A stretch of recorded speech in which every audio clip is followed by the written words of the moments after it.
contact events. One of them is revealed in the film, actually, but there are more.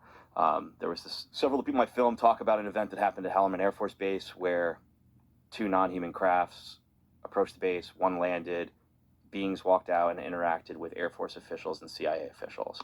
And a couple people go on the record talking about that in the film. But there have been other events, I've been told. How are those beings described? They were described as tall, slender, humanoid. And another thing that I heard that gave me chills was that someone involved with a recovery interacted with a non-human being that was dying and heard thoughts in his head that said, "You humans don't know your full potential." And that was said to me by a very senior, older guy from the intelligence community. And I thought that was pretty incredible.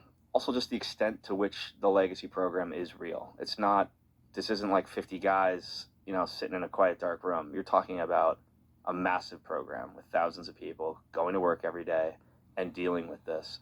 And to me, that is mind-blowing, Yeah.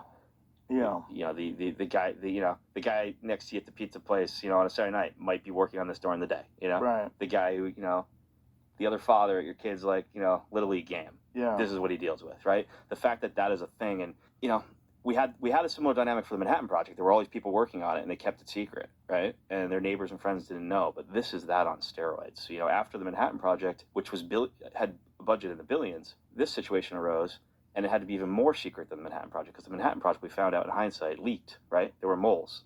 Right. So we needed to make this even more secret and give it more money and more resources and more, counter intel. And more threats.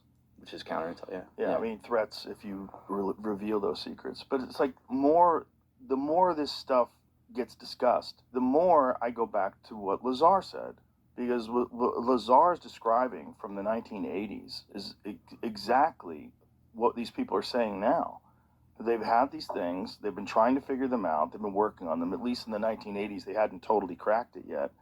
But they did know how to operate them, and that they would do these tests. But everything was so compartmentalized. He said he wasn't allowed to talk to the metallurgist. There was different people that were assigned to it. Yeah. What they were assigned to do was to try to figure out how the propulsion system worked. Yeah.